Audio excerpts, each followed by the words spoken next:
It was a summer of slow winds and long shadows. In the gentle warmth of July, the air over the American colonies carried the mingled scent of soil, hearth smoke, and the blooming breath of distant wildflowers.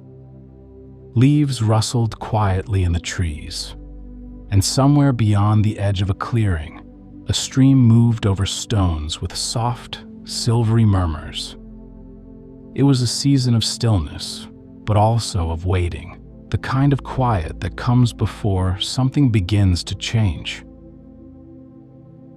In homes lit by candlelight, on porches swept clean with care, and along streets where horses trod steadily over packed earth, there was a sense of pause. And within that pause, ideas stirred gently, like ripples fanning outward across the surface of a pond. Thoughts of liberty, of voice, of choosing one's own path, these ideas were being spoken more often now. In whispers between friends, in sermons, in letters written slowly by hand. Inside a simple hall in Philadelphia, beneath wooden beams and tall windows open to the summer air, men in modest coats and worn shoes gathered each morning. They spoke in steady tones, some uncertain, others calm and firm. What they were shaping was not yet fully seen, only sensed. But it would soon take form. A declaration, not merely of parting, but of purpose. And as the days passed, their work began to unfold, line by line. Welcome to Sleepy Journeys, the podcast designed to lull you into a peaceful slumber with soothing stories through time, places, and ideas. Whether you're winding down after a long day or simply looking for a peaceful escape, you're in the right place. My name's Jack, and I'm so happy to have you here with me. Each night on Sleepy Journeys, we set off together on gentle adventures designed to soothe your mind and ease you into rest. You'll find journeys through history, comforting fairy tales, myths and folklore, the wonders of science, fascinating inventions, inspiring famous figures, music history, and even calm explorations around the world. No matter where your curiosity takes you, there's a dreamy Sleepy Journeys show for you. Tonight, we're going to embark on a gentle journey through the U.S. Declaration of Independence. And just before we fully drift off, if you're enjoying Sleepy Journeys, go ahead and tap follow or subscribe on whatever platform you're joining me on. That way, you won't miss any of our upcoming sleepy adventures. And let me know in the comments where in the world you're listening from and what time it is there. It's always fascinating to see who's joining us. Now, take a deep breath and let's begin. Our journey will move slowly, first through the fields and towns of colonial life, where daily rhythms unfolded in tune with the sun. We'll ease into the soft murmur of discontent, the measured steps of protest, and the quiet determination that began to shape a new identity. We'll visit the rooms where ideas turned into prose, and where sentences carved from old thoughts found new meaning. Together, we'll follow the path to a document, one marked by ink, paper, and resolve. And we'll reflect on how the echoes of that moment still rise gently each summer, as fireworks bloom in dark skies, and voices softly sing of freedom under the warmth of July's evening glow. So lie back, let the day slip away, and allow this story to carry you calmly and quietly into a deeper rest. Before the Declaration, before independence, before even the whispers of revolution, there were the colonies, 13 distinct yet connected settlements stretched along the Atlantic coast. These places, each with their own customs and rhythms, formed a world defined more by land and season than by politics or proclamation. In the northern colonies, where winters came with sharp winds and long nights, the people were resilient and closely knit. Villages clustered around meeting houses and mills. The days began early, often with the distant peal of a bell calling townsfolk to morning tasks or gathering. Children in heavy woolen garments hurried to lessons in drafty schoolhouses where chalk scratched softly across slate. In homes built of timber and stone, families broke bread at long tables, the scent of stews, and baking bread mingling with the smoke curling from fireplaces. The middle colonies were more varied in both land and people. Fields of wheat stretched toward low hills, and rivers wound between towns that bustled quietly with trade. In places like Philadelphia and New York, streets teemed gently with life. Carts creaked over cobbles, shopkeepers arranged goods behind windows, and horses pulled wagons heavy with grain, cloth, or lumber. A visitor could hear Dutch, English, German, and other tongues, spoken softly in marketplaces or along quiet church rows. Further south, life unfolded to a slower rhythm, shaped by long summers and wide plantations. Grand houses sat beneath the shade of ancient trees, their porches lined with rocking chairs and soft-voiced conversations. Tobacco fields rolled toward the horizon, tended by hands both free and enslaved. The evenings brought respite, the rustle of leaves in warm breezes, the low hum of insects, and the soft flicker of lanterns swaying gently in doorways. Across all the colonies, life was anchored by community. Neighbors gathered for harvests, for barn raisings, and for prayer. Churches stood as both spiritual and social centers, their steeples rising above rooftops, offering both guidance and gathering space. The Sabbath brought stillness. Families walked together to worship, their shoes dusty, their voices low, the path ahead lined with the gentle hush of shared belief. Education, too, held a quiet place in the fabric of colonial life. In Massachusetts and Connecticut, literacy rates were high, and books, though not plentiful, were treasured. Young boys might learn Latin or geometry if their families could spare them from the farm. Girls were often taught at home, where they mastered reading and numbers, alongside the intricate tasks of homekeeping, skills passed from mother to daughter like heirlooms. The colonies were not without hardship. Winters could be harsh, crops could fail, and illness could arrive without warning. But there was a sense of continuity, of rootedness, that brought strength. People knew their land, their seasons, their neighbors. Their lives moved in cycles, shaped by the earth beneath them and the sky above. It was a life of effort and patience, of modest comforts and quiet routines.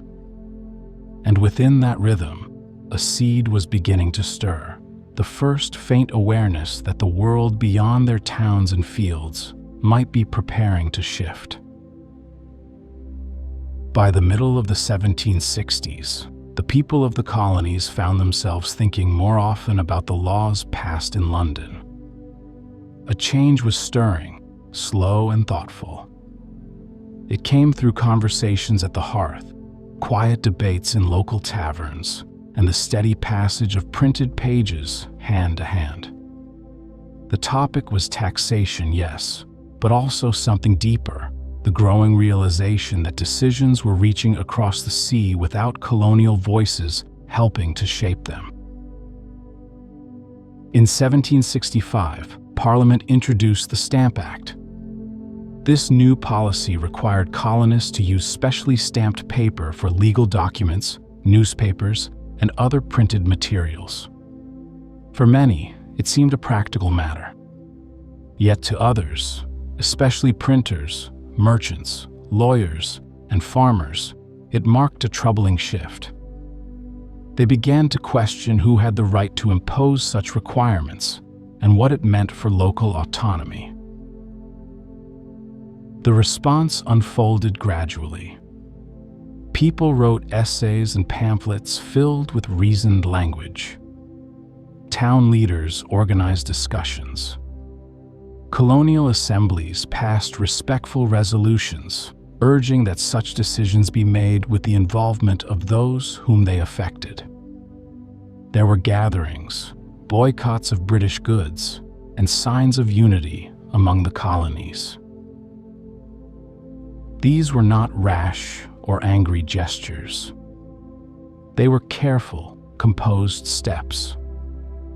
When Parliament repealed the Stamp Act in 1766, there was a sense that patient voices had been heard. Still, the memory lingered, and awareness continued to grow. Over the following years, new policies appeared. The Townshend Acts imposed duties on items like paper, glass, and paint. Customs officials were stationed more prominently in colonial ports. Many responded by continuing boycotts and producing more domestic goods. In homes across the colonies, women wove homespun cloth. Communities supported local artisans. A spirit of self-reliance emerged from a desire to live in a way that felt fair and shared. The Tea Act of 1773 brought the next significant moment. This act allowed the British East India Company to sell tea directly to the colonies, bypassing colonial merchants. While the price of tea decreased, the deeper concern focused on the principle of who held authority to direct trade and tax. In Boston, a group of colonists chose to act symbolically. On a quiet evening in December, they approached the harbor. Disguised in cloaks and feathers, they boarded ships and carefully opened crates, letting the tea fall into the dark water below. This event, known later as the Boston Tea Party, echoed across the colonies. It was precise, peaceful, and focused. Responses varied, but many colonists felt a shared sense of purpose growing. Acts of solidarity continued in other cities. Letters between regions grew more frequent. Slowly, thoughtfully, a network of communication and coordination emerged, neighbors becoming collaborators, each step bringing a greater sense of unity. In the wake of the Boston Tea Party, the British Parliament passed what were called the Coercive Acts. These measures closed Boston's port and reshaped the Massachusetts government. Among the colonies, these actions were seen as deeply concerning. Conversations turned toward cooperation and mutual support. In September of 1774, delegates from 12 colonies journeyed to Philadelphia to attend a shared meeting, the First Continental Congress. The men who arrived came from farms, town halls, and courtrooms. They brought with them experience, questions, and the trust of their communities. Their purpose was to discuss, to listen, and to express a vision for how the colonies could address their growing concerns together. The Congress met in Carpenter's Hall, a sturdy structure with tall windows and wooden floors worn smooth by footsteps. The atmosphere was one of quiet resolve. Delegates shared meals, exchanged letters, and offered ideas. Discussions moved gently between expressions of loyalty and clear statements of concern. a Declaration of Rights was drafted. It outlined principles such as trial by jury, free trade within the colonies, and participation in legislative decisions. A petition to King George III was prepared, appealing for understanding and mutual respect. These documents were composed with great care, using language that reflected both earnestness and restraint. As the delegates departed, many felt strengthened. They returned to their colonies with a sense of connection and shared purpose. Though their messages varied slightly from town to town, they all carried the same spirit, the desire to find a peaceful path forward, rooted in respect, fairness, and thoughtful self-governance. Yet by the time they gathered again, the world had shifted. In April of 1775, tensions reached a new point in the towns of Lexington and Concord. British troops moved quietly through the night, and colonial militiamen stood in formation with steady hands and watchful eyes. The exchanges that followed were brief and intense. Word of the encounters traveled quickly. When the Second Continental Congress assembled that May, the air in Philadelphia held a different weight. Delegates returned with renewed focus. Some arrived still hoping for reconciliation. Others sensed that change had already taken deeper root. All were ready to speak, to listen, and to consider what came next. The Congress appointed George Washington to lead a Continental Army. It managed supplies, organized communication, and continued to seek peaceful resolution. Yet in every word exchanged, a quiet awareness grew that a new course was beginning to emerge. By early 1776, as winter began to give way to spring, thoughts turned more frequently toward the question of independence. It was spoken carefully, sometimes in private, sometimes aloud. Letters from towns and assemblies asked their delegates to explore the idea fully. It was during these months that the idea of drafting a formal declaration began to take shape. And in that moment, the colonies prepared themselves, not for separation alone, but for the shaping of an identity grounded in clarity, care, and vision. As spring warmed into summer in the year 1776, the air in Philadelphia carried a deeper quiet. Outside the State House, the trees were full with leaves. The scent of lilac and earth drifted through the open windows of nearby buildings. Inside, men gathered at long wooden tables, their chairs gently scraping across the floorboards as they leaned in to speak with one another. The discussions had grown more focused now. The questions had become clearer. Within the Second Continental Congress, a decision had taken root, a decision to draft a statement that would explain the colony's position with care and precision. This would be more than a letter, more than a petition. It would be a formal declaration. To carry out this task, a small group was chosen. These 5 men, known simply as the Committee of 5, were respected by their peers for their knowledge, clarity, and character. Their names were John Adams of Massachusetts, Benjamin Franklin of Pennsylvania, Thomas Jefferson of Virginia, Roger Sherman of Connecticut, and Robert Livingston of New York. Each member brought a quiet strength to the task. Adams, with his firm sense of justice and organized mind, had long been a voice of thoughtful persuasion. Franklin, older and known for his wisdom, had spent much of his life observing people and ideas. Jefferson, quiet and thoughtful, carried the weight of words easily. Sherman offered calm insight drawn from a life rooted in community and law. Livingston, methodical and attentive, helped maintain balance. The committee met in a quiet room, often in the early hours when the air was still cool. Papers were arranged carefully. Quills were trimmed and dipped. Each member spoke with consideration, offering thoughts on how the Declaration might unfold, both in its message and in its tone. They agreed early on that Jefferson would write the first draft. He was known for his command of language and his steady temperament.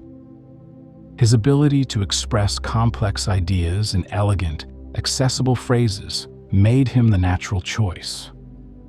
The others would support him, offer revisions, and refine the result together. In their meetings, they reviewed ideas from earlier writings, from colonial charters, English legal tradition, and recent pamphlets. The conversations were marked by collaboration. Rather than debating points of difference, the committee focused on shared values and clarity of expression. Once Jefferson accepted the task, the others gave him the space to begin. Franklin and Adams offered notes on structure and key themes. Sherman and Livingston emphasized the importance of accuracy and tone.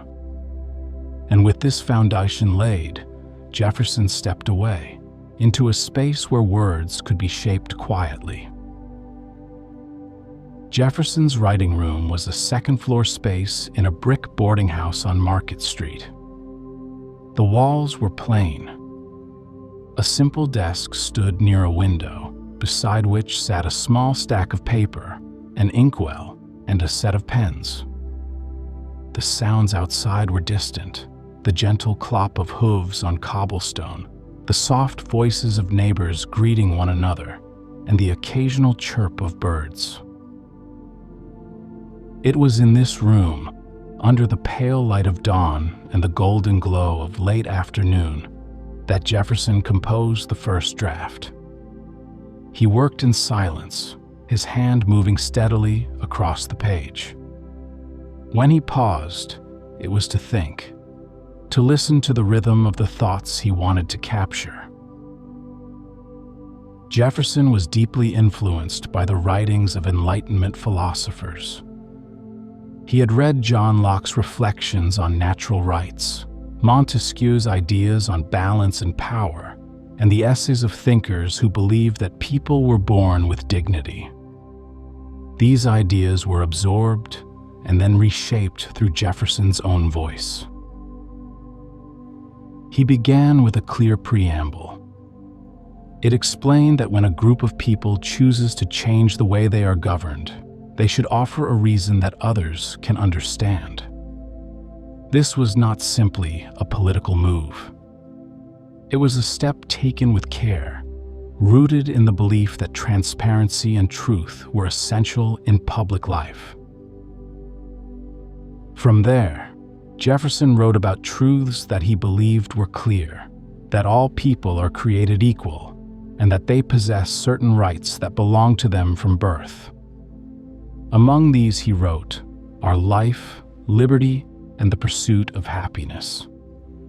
These words flowed without decoration, yet carried a sense of quiet conviction. He described the purpose of government as one that exists to protect those rights. He added that when a government begins to act in ways that threaten them, the people have the right to alter or replace it. This idea was shared as a reflection, one that had grown over time in the hearts and minds of many. Jefferson listed the concerns that had brought the colonies to this point. He spoke of laws passed without consent, of justice denied, of armies maintained in peacetime. These were laid out plainly as evidence. As he neared the end of the document, Jefferson's words took on a tone of unity. He wrote that the colonies now considered themselves free and independent states.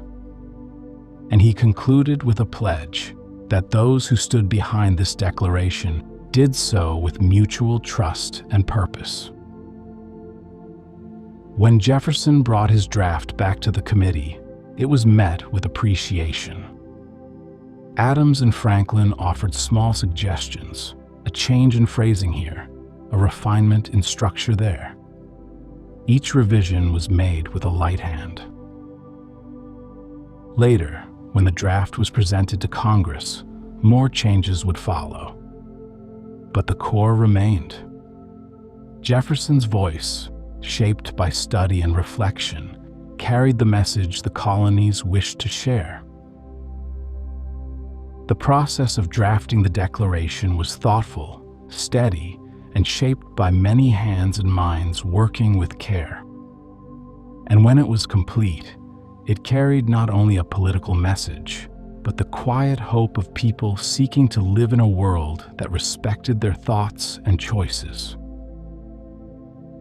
The Declaration of Independence, when finally shaped and set to parchment, was more than a list of grievances or a legal argument for separation. It was, in many ways, a reflection of the ideas that had traveled slowly across time and distance, ideas shaped in the quiet studies and salons of European thinkers, now finding form in the voices of the American colonies. These ideas had been taking shape for generations. In England, philosophers like John Locke had written about natural rights, life, liberty, and property as fundamental aspects of being human. These rights, they argued, did not depend on status or title. They belonged to everyone, simply by virtue of existing. In France, thinkers like Montesquieu considered how power could be structured so that no one part of government could dominate another. Voltaire, with wit and sharp clarity, defended freedoms of speech and thought. These ideas were developed in letters, essays, and books, passed hand to hand, discussed slowly, and reflected upon deeply. Thomas Jefferson, in crafting the Declaration, drew from these sources. His mind had been shaped not only by personal observation, but by years of quiet reading and thoughtful conversation. His words were chosen with care, and the rhythm of the document followed the tone of those Enlightenment writings, measured, precise, and reasoned. The document opens with a gentle assertion that when people choose to change the way they are governed, they should explain their reasons. This is a reflection of Enlightenment thinking, the belief that transparency, logic, and dialogue form the foundation of human society. Throughout the Declaration, there is a clear pattern of reasoning. Each statement is supported. Each idea flows from the one before. The structure itself intentionally echoes the methodical tone of a philosophical argument. The Declaration was designed to speak both to the present moment and to future generations who might look back and seek to understand its meaning. At its heart, the Declaration carries the idea that government exists to serve the people. It is not something distant or divine, but something constructed. And because it is constructed, it can also be reshaped when it no longer reflects the values and needs of those it serves. This vision of society as a mutual agreement, a social contract, came from Enlightenment thinkers. But in the Declaration, it was expressed in new language, grounded in the experience of the colonies. It took old ideas and made them specific. It turned theory into action. By the time the Declaration was shared, many in the colonies had already encountered these ideas in their own way. They had read essays in newspapers, heard sermons from pulpits, and debated them over shared meals. The Enlightenment had not been confined to Europe's cities. It had arrived in the New World and taken root in soil that was ready to nurture it. In the quiet paragraphs of the Declaration, the legacy of these ideas becomes clear. They offer a vision, one that imagines a society based on dignity, cooperation, and the belief that people, given the chance, can shape their own future wisely. Among all the phrases in the Declaration, one stands gently above the rest. It is the line that speaks of self-evident truths, that all people are created equal, that they are endowed with certain unalienable rights, and that among these are life, liberty, and the pursuit of happiness. These words held within them a vision so powerful, so clear, that they would come to be repeated across generations and across the world. The choice of the word life as a foundational right was deeply meaningful. It acknowledged the value of every human being, the right to exist in safety, to grow and work, to care for others and to be cared for. It reflected the belief that no person's existence could be subject to the will of another without cause or reason. Liberty added a further dimension. It spoke to freedom in many forms, the freedom to think, to speak, to worship, to move, to choose.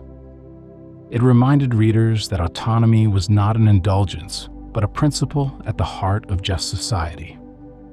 Liberty required responsibility, certainly, but also respect, a recognition that the freedom of each individual helps support the strength of the whole.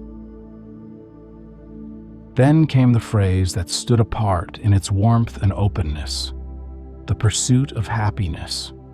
Jefferson's choice to include this phrase revealed a tenderness in his vision.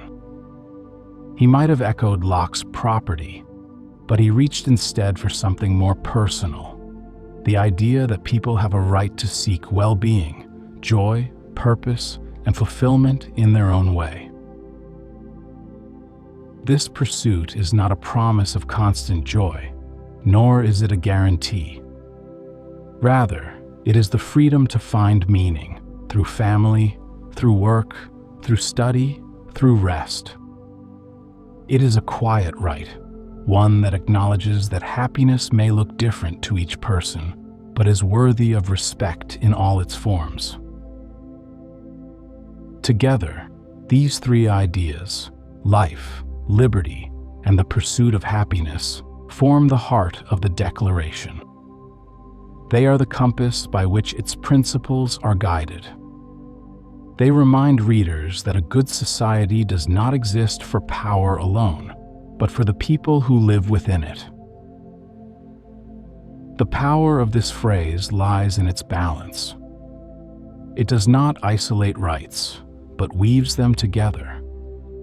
It invites reflection. It speaks to the dignity of each person and to the shared belief that well-being is something that belongs to all. Over time, these words have been carried into new struggles, new hopes, and new dreams. They have been quoted by leaders and citizens, by children in classrooms, and by elders at commemorations. They have served as reminders, as aspirations, and as quiet truths to return to. In their simplicity, they continue to offer comfort. In their clarity, they continue to inspire. And in their calm strength, they remind us of the kind of world that thoughtful people once imagined, and that thoughtful people still strive to build.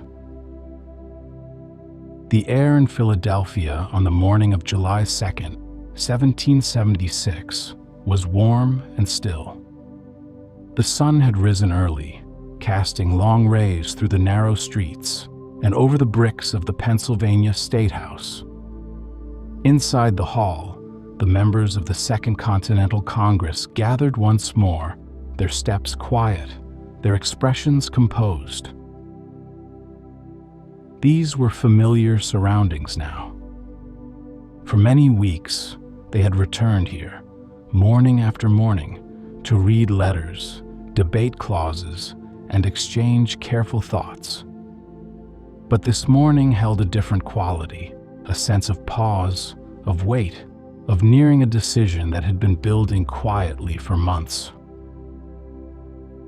The chamber was filled with delegates from 12 of the 13 colonies. New York's representatives awaited instructions from their assembly, but the others were ready to speak. They sat behind wooden desks, papers neatly arranged, quills at hand. The windows stood open to the summer air, and the room was filled with light. Each delegation had brought with them the guidance of their colony, the collected hopes and careful considerations of farmers, artisans, town leaders, and families. This day was the culmination of countless conversations, thoughtful letters, and moments of deep listening. The vote was called. One by one, each colony gave its answer. There were nods, soft exchanges of glances, and the gentle creak of chairs as delegates leaned back in their seats. 12 colonies had agreed to declare independence. It was a decision made in full awareness of its meaning. John Adams would later write that this day should be celebrated with fireworks and joy. But at the time, the moment passed with quiet reverence. There was a recognition that something new had been affirmed, a choice shaped by reason, consultation, and care. With the vote taken, attention turned to the words that would give it form. The Declaration, drafted and revised, was nearly ready. 2 days later, it would be adopted in its final language, its phrases adjusted, its meaning sharpened, and its message prepared to be shared. This was the affirmation of a path forward. The delegates did not seek conflict. They sought clarity. The vote on July 2nd offered that clarity. It gave voice to a shared understanding that the colonies were ready to chart a new course. The work was not complete, but the foundation had been laid. July 4th, 1776, dawned with light that shimmered across the rooftops of Philadelphia. In the quiet morning hours, dew clung gently to window panes, and the soft sounds of the city stirred slowly to life. Inside the State House, the Declaration of Independence waited on the table. It had been adopted, its words finalized. And now, the men who had debated and deliberated would begin the process of signing their names. The signing would not take place all at once. Many would add their names later, and the process would extend through the weeks ahead. But this moment marked the beginning. It was the ceremonial recognition of a shared commitment, a pledge written in ink, offered in the stillness of the assembly room. Each man who stepped forward held a pen with calm hands. They dipped their quills into ink and wrote carefully on the parchment. There was only the gentle scratch of pen against paper and the respectful silence of those present. John Hancock, serving as president of the Congress, signed first. His name was written with bold strokes, easy to read and unmistakable. Others followed, some hesitating briefly, some signing with practiced ease. The names formed a column below the text, each one representing a colony, a voice, and a choice made with care. These men came from different backgrounds. Some were scholars. Others were tradesmen, farmers, or merchants. They represented cities and small towns, coastal villages, and inland farms. But in this moment, they were united by belief in a future they had envisioned together. After the signing, copies of the Declaration were prepared. Printers set the type with steady hands, arranging each letter to preserve the cadence and clarity of the original. Couriers carried the document across the colonies, moving through rain, dust, and distance to share the message. In village squares and churchyards, the Declaration was read aloud. Listeners stood quietly, many with hats removed, as the words filled the summer air. The response was thoughtful. There was pride, certainly, and a growing sense of unity. There was also awareness that the road ahead would require endurance and shared purpose. The signing of the Declaration marked a beginning. It offered no guarantees, but it provided something more enduring, a shared direction. Those who signed knew the risks. They also understood the responsibility. In joining their names to the document, they expressed a faith not only in the ideas it contained, but in the people it was written for. Years later, when the parchment had aged and the ink had faded slightly, visitors would still gaze upon the signatures with reverence. They would see not only names, but the shape of a vision, one composed quietly, chosen deliberately, and signed with hands steady from conviction.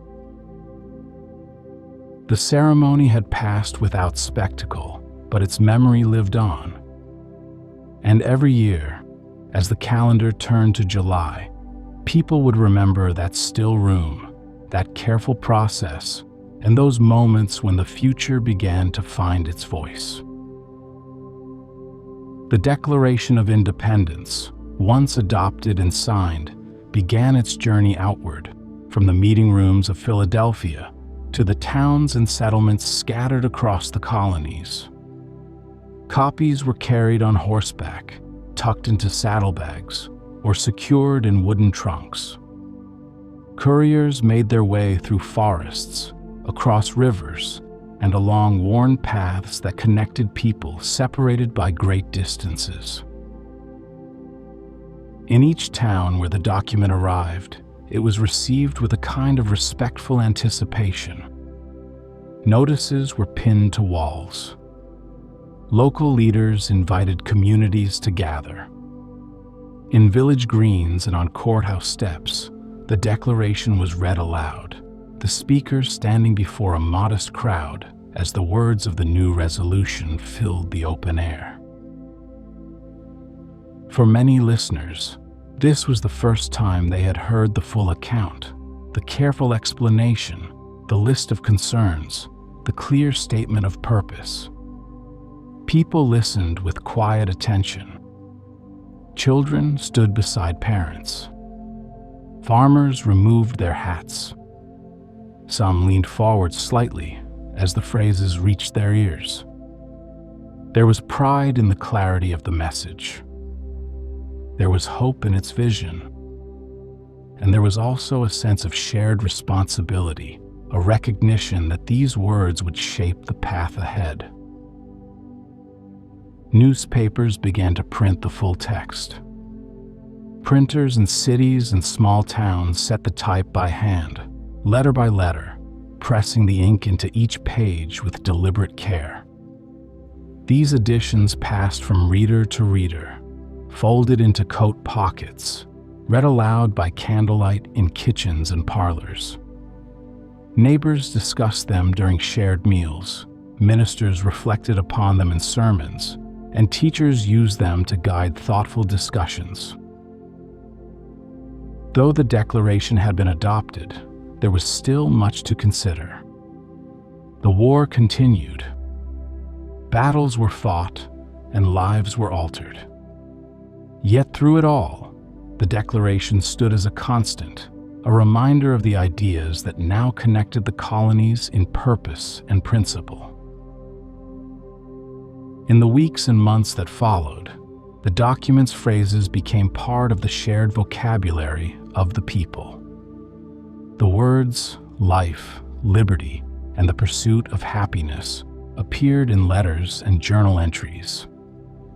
The concept of equality began to inspire new questions, and the vision of a government formed by the consent of the governed gave strength to those working to shape this new way of living.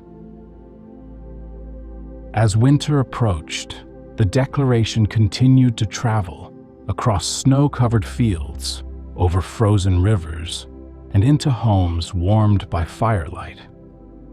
It was read beside hearths and under lanterns, and its message settled into the hearts of people who had long yearned for a voice in their own story. The process was slow, but the feeling was steady. The Declaration guided, and in guiding, it gave shape to a sense of identity that would grow with time. The years moved forward. The revolution pressed on, and the work of shaping a new nation unfolded step by step. The Declaration of Independence remained at the heart of it all, a document alive in the way it continued to be read, remembered, and reflected upon.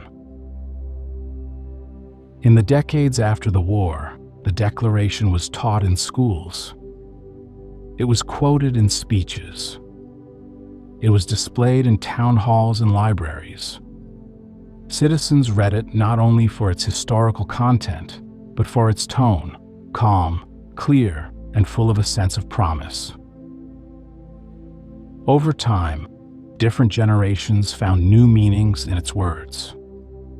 Movements for expanded rights, for inclusion, for justice, drew inspiration from its principles. Though the road was never easy, the Declaration offered a steady point of reference, a reminder that the founding vision included the idea of growth and reflection. In homes and hearts, the document continued to matter. It was read aloud at family gatherings. It was folded into ceremonies, honored with music, and spoken in quiet moments of remembrance. And so, a tradition began to take root, a way to mark the anniversary of its adoption with gestures of joy and reflection. Each year, on the 4th of July, Americans gather in towns and cities to honor the day the Declaration was adopted. The celebrations vary in size and shape, but they share a gentle rhythm. In small towns, neighbors walk in parades, waving flags and sharing smiles. In cities, parks fill with families seated on picnic blankets, enjoying summer meals and the warmth of community. Children run with sparklers. Musicians play familiar tunes. Laughter rises from conversations, and the scent of grilled food drifts through the evening air.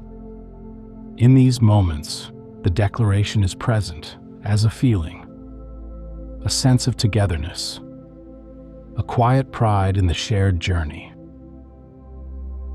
As night falls, the sky becomes a canvas. Fireworks bloom gently above, their colors trailing across the stars.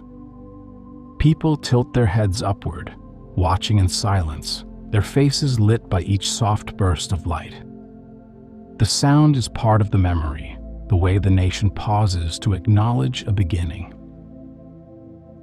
For many, the 4th of July is also a time to reflect, to read the Declaration again, to think about its phrases, and to consider how its values can continue to shape the future.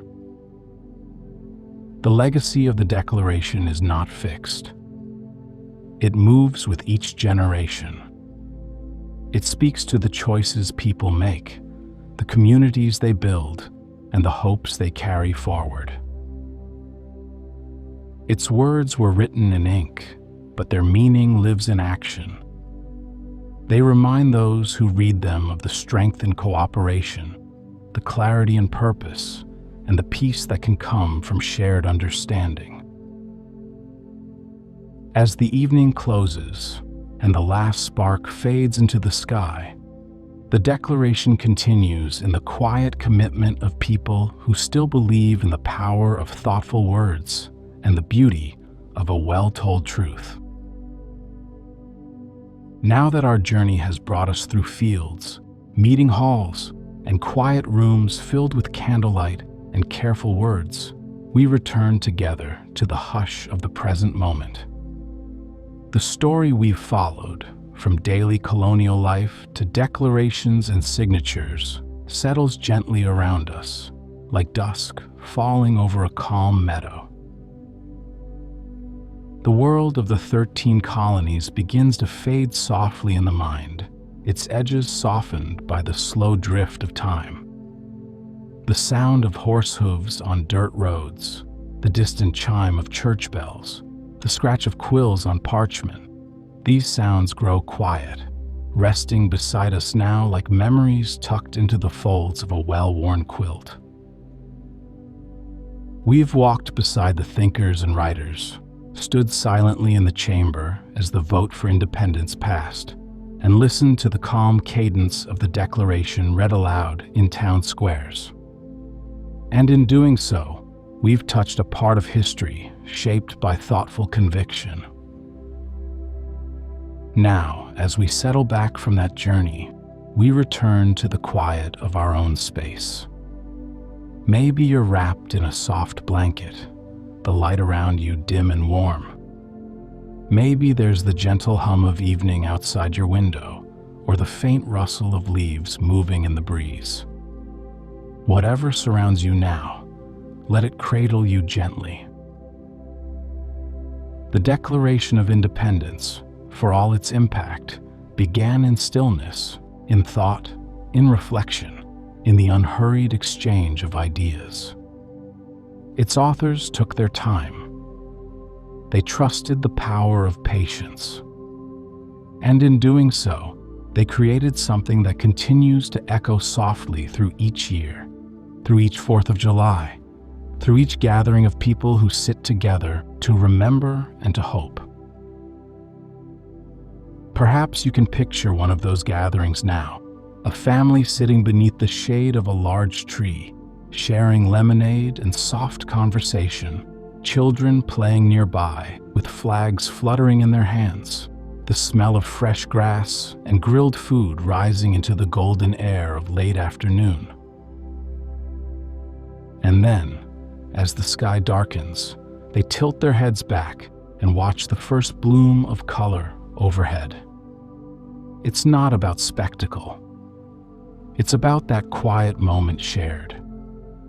A moment that connects us all to something that began long ago, in the flicker of candlelight, with the careful shaping of a sentence that would carry the hopes of a new beginning. Let that image stay with you, soft and steady. Let the rhythm of it guide your breath, slow and deep. Let the gentle passage of history, told with care, be your companion as you drift towards sleep. Tonight, you've walked through time, not in haste, but in peace. And as the echoes of the past grow quieter, the stillness around you grows more complete. Rest now. The journey is done. The story will wait for you always. Thank you for joining me on tonight's journey. I hope it brought you a little peace, a little wonder, and a little closer to rest. Until next time, sweet dreams.